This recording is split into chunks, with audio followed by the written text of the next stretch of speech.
To the point, informative, entertaining, and protecting the Second Amendment, welcome back to Elfster's Rifles Reloading and a review of the Primary Arms SLX 1X Compact Prism Optic. Let's get this going.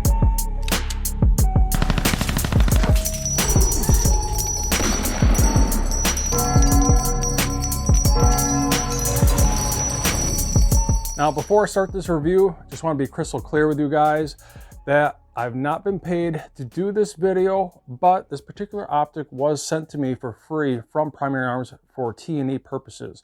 So keep that in mind, but in no way does that swage my opinion on this particular optic. And you see it as it's being shot out at the range. And I'm actually quite impressed with this optic, especially as I feel like I get older. I'm in my mid-40s now, and my eyesight's getting a little worse. Especially if you're suffering from things such as astigmatism, this might be the optic for you. And I was actually quite pleasantly surprised with how clear the etch reticle was on this 1X Prism optic from Primary Arms. And what really made this shine, at least for me, was the fact that it had an adjustable diopter in the back. I mean, the fact that it's a 1X etch reticle prism optic, but with an adjustable diopter in the back, so you can get that reticle perfectly clear and crisp for your particular prescription, really makes it shine. And I was a little hesitant on running it on this AR platform in 9mm flavor. It's pretty typical not to run a prism optic on something like this, because more times than not, when you get a prism optic, it's going to be a 1.5 power, maybe 3 power magnification prism optic. But being that this is actually a 1X, a true 1X optic, I felt quite comfortable running it on this PSA ARV in 9mm. And I'm definitely not saying that you can't use this on a 9mm AR pistol or AKV or something like that. And especially, like I said, if you're suffering with astigmatism, this might actually be the optic for you. But in all honesty, more times than not, if you're going to run something like even this 1X prism optic or a 1.5 or 3 power optic and a prism flavor, you're most likely going to be running on something like a 300 blackout, 7.62 by 39, 5.56 AR, maybe even a 7.62 by 51 or 308 battle rifle. Other things could be something like a 5.45 AK rifle. That's where this is truly going to shine, and where you can stretch the legs of that ballistics out to 200, 300, maybe even 400 yards. And if you're planning on shooting past 400 yards, this is probably not going to be the optic for you. Maybe even 300. That's about the limits. You got to remember, this is a 1X optic, so you're going to start pushing the limits there at about 300 yards, so keep that in mind. So let's cruise through the overview of this optic. I just want to get these scope caps off just so you can see this a little bit better, especially on the diopter and the front objective. But the fact that it comes with these scope caps is quite nice. You don't have to buy these separately, and they are on nice and snug. I don't feel like they're coming loose at all, and they do snap into place. So it's really nice, the fact that it comes with these caps. Now, I thought was really nice about this particular prism optic is the fact that it had an adjustable diopter. You know, some other particular prism optics, something like an ACOG, they don't usually have an adjustable diopter to get that reticle crystal clear for your particular prescription. I'm not saying ACOGs don't have a clear reticle, but the fact that you can adjust this, especially if you plan on putting something like a magnifier behind it, it's probably going to be a huge benefit to have this adjustable diopter. So the fact that it comes with that on is awesome. And this diopter feels really nice and snug. It doesn't feel loose. I don't feel like it's going to get bumped out of clarity. And one of the first things you're definitely going to want to do the second you open up this box is to make sure you adjust this diopter to achieve a clear reticle. If you don't do that, you're going to be disappointed right out of the box, literally. So it's really important to make sure you do this right away. Now, something that stood out to me with this prism optic is it gives me somewhat of a red dot feel, at least in regards to its size. You know, some of my other widely known and used optics, at least for red dots, like this Romeo 5 is what, 2 3/4. This Vortex Strike Fire 2 is 5 3/4. This Primary Arms SLX 1X compact prism optic is coming in at roughly about 4 inches. So it's, you know, right between these two well-known red dots, but giving you the clarity of a 1X prism. And that's where this is really going to shine for you, especially if you're suffering from astigmatism. And also something that's inherent with these prism optics is their rugged nature. Their bodies are well constructed. I feel like they're very heavy duty. I would have no issues putting my life in the line with this particular optic. So this prism optic comes with a high mount, so you can co-witness this with your iron sights. But you can take this off if you want to mate this up, for example, like an AK, maybe using something like a T1 base regulate AK mount. Try and get the optic as low as possible for an AK platform. You definitely can do that. But I tell you, right out of the box, I'm really impressed with the mount that it comes with. It seems very heavy duty and robust. Now, the windage and elevation are capped, and these caps are sealed and tethered, you can see here. And I'll be honest with you, if there was a negative, I guess these are not really negative, but it's kind of a pain in the butt. You got to specifically hold these tethers to make sure they don't spin and pull on the caps, making it difficult to remove the caps. But then again, it is kind of nice to make sure you don't lose the caps. Well, I guess I'm more complaining than anything, but that way at least you don't lose your caps. But with the exposed elevation and windage turrets here, there are no discernible audible clicks to these adjustments, but they do feel secure and snug. So I'm not going to say that these are going to come out of adjustment with predator fire, but you do have half minute of angle adjustments here and 50 total minutes of adjustment on both the elevation and windage. So as for the battery in the battery compartment, it's just your standard CR2032 battery, quite common in most red dots. And this battery cap was easy to get on and off and has a little rubber seal here to seal off, so that's nice. Now when it comes to the illumination knob, I tell you, this thing is really snug. You got to put some real force behind this to get this to turn. I won't say there's any audible clicks to this, but it's so snug that I'm definitely not worried about this coming out of adjustment. And it does have an illumination from 0 to 11. And what's nice, if you want to go to 11, you can just go to 11. You have to go all the way around clockwise. You can go counterclockwise, so that's nice.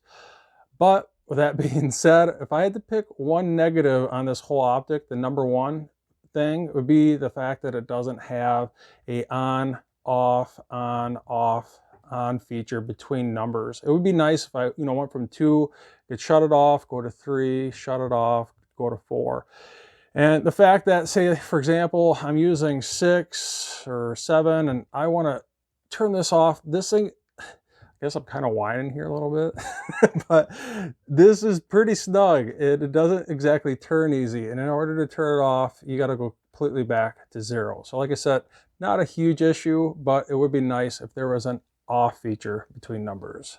And make sure you're following those instructions to the T in regards to these little torque screws for mounting the actual optic to the base, and especially the base nut for attaching the mount to your rail, right at 45 inch-pounds. Just make sure it's not foot-pounds.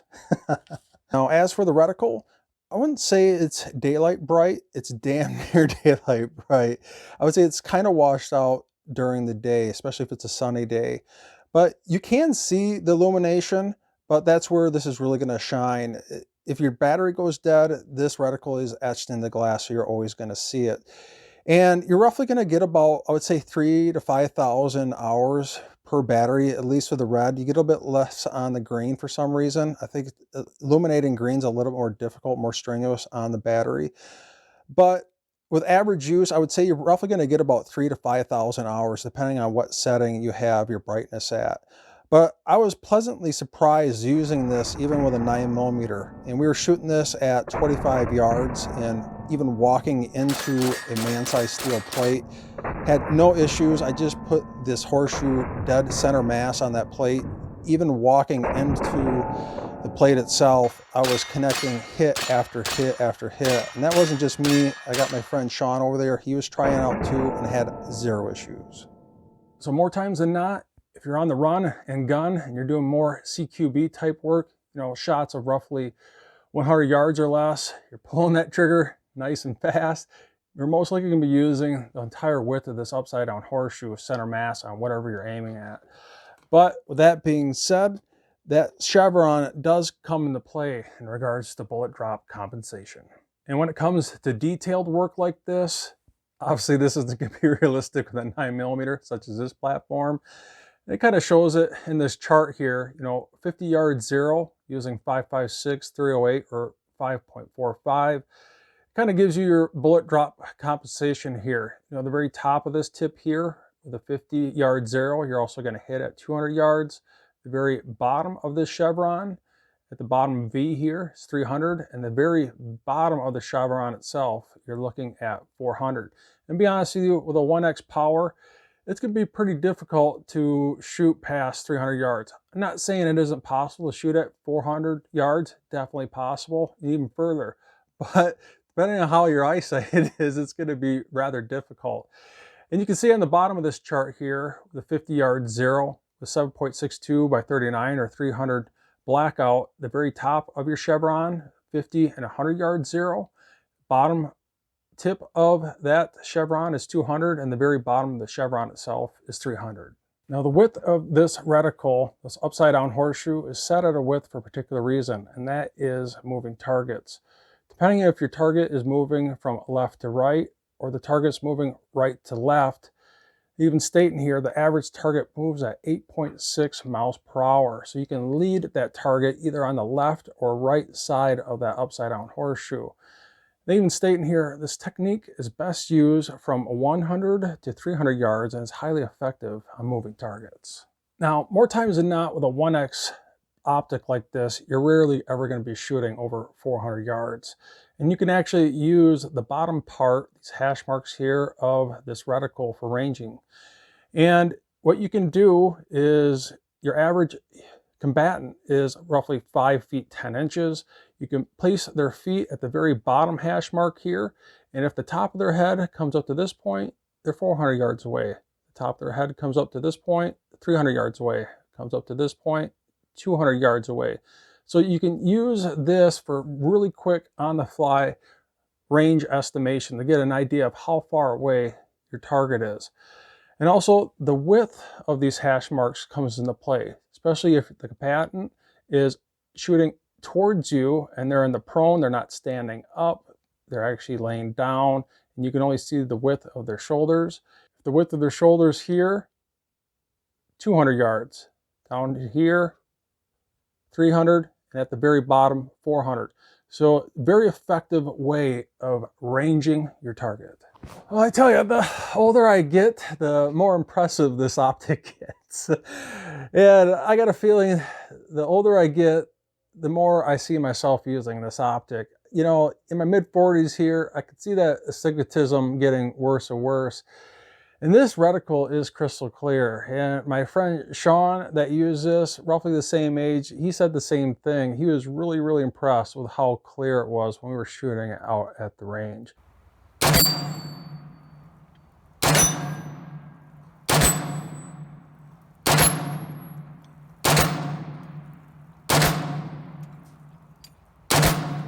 Nice. I would say I probably got to go up a little bit, don't I, Sean? Yeah.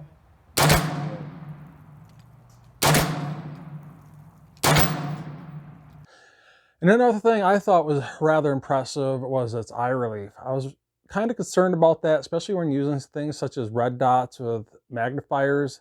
They have terrible eye relief. The eye relief on this thing is more than generous. I would say it's about 4 inches. I wasn't even concerned about it. Matter of fact, I was bringing up my firearm and making those immediate shots right away, just like a red dot. And that's where the generous eye relief on this really came into play. Some other things that I really like about this is its lifetime warranty. And the fact that it's backed up. If I have an issue, I can just send it back to Primary Arms and they're going to take care of it. So all in all, really, really happy with this. I was a little hesitant about using this on a 9mm, but using that really wide horseshoe as a dramatic red dot, especially at shots of 50 yards or less, I'm not going to be taking shots over 75, 80 yards most likely anyways with a 9mm. it actually worked out pretty good. And like I said before, that's where this is really going to shine, is something like a 7.62 by 39, 300 blackout, 5.56, a 308 or a 7.62 by 51, or a 5.45, something like an AK. And like I said, if you have those issues with astigmatism, this is the way to go. Well, I hope you guys enjoyed this quick little video going over the primary arms SLX 1X compact prism optic. I know I'm impressed, and I'm sure you'll see more of this in the future. Other than that, make sure you subscribe, like, and share. Hit that notification bell. When you hit that notification bell, make sure you hit notification all. Become a Patreon. It helps out more than you know. And I will see you guys in the next video.